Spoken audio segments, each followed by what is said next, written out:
اور امام شافعی رحمۃ اللہ تعالی علیہ خود ارشاد فرماتے ہیں، کہتے ہیں اگر کسی مسئلے کے اندر میں پھنس جاتا، اس مسئلے کے اندر مجھے جو ہے وہ تسلی بخش جواب نہ ملتا، تو فرماتے ہیں پھر میں کیا کرتا، رخت سفر باندھتا، امام اعظم ابو حنیفہ کے مزار پہ حاضر ہوتا، 2 رکعت نماز نفل پڑھتا، پھر ان کے وسیلے سے دعا کرتا، اللہ رب العزت مجھے اس مسئلے میں کامیابی عطا فرماتا۔ امام اعظم ابو حنیفہ رضی اللہ تعالی عنہ ایک مرتبہ ایک مجوسی سمجھتے ہیں کہ جو آگ کی پوجا کرتے ہیں، آگ پرستش کو کہتے ہیں مجوسی۔ ایک مجوسی نے امام اعظم سے قرضہ لیا، تو آپ اس سے قرض کی وصولی کے لیے گئے، تو اس کے گھر کے باہر کیچڑ تھا۔ اب کیچڑ میں امام اعظم ابو حنیفہ رضی اللہ تعالیٰ عنہ کے پاؤں مبارک، یعنی آپ کی چپل جو ہے وہ کیچڑ میں لگی۔ اب کیچڑ جو ہے وہ آپ کی چپل کو لگ گئی۔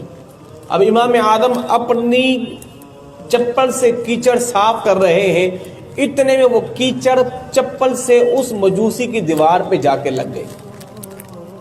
اب اس سے کیا ہوگا، دیوار ساری گندی ہو گئی، دیوار ساری گندی ہو گئی۔ اب آپ کھڑے سوچ رہے ہیں میں اس دیوار کو کیسے صاف کروں؟ اگر میں دیوار کو صاف کرتا ہوں تو ظاہر صاف کرنے میں دیوار کی مٹی بھی گرے گی۔ اب ظاہر اس زمانے کے اندر مٹیوں کو لیپا جاتا تھا دیواروں کے اوپر، اب ظاہر جب یہ کیچڑ صاف ہوگی تو مٹی بھی گرے گی۔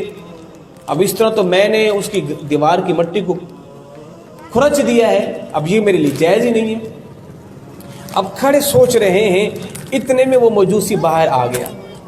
امام اعظم اس کے قریب ہوئے تو وہ مجوسی کیا کہتے ہیں، حضرت مجھے چند دنوں کا اور ٹائم دیجئے، ابھی میرے پاس جو ہے وہ پیسے نہیں ہیں، جیسے میرے پاس پیسے آئیں گے میں آپ کو پیسے دے دوں گا۔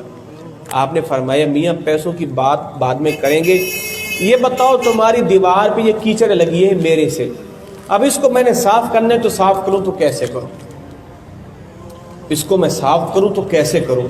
جب اس مجوسی نے دیکھا کہ ایک مسلمانوں کا عالم دین، اللہ اکبر، اس قدر جو ہے ان کے اندر تقویٰ اور عجز و انکساری ہے، مجھ سے پوچھ رہا ہے کہ دیوار سے کیچڑ لگی، اس کو میں صاف کیسے کروں؟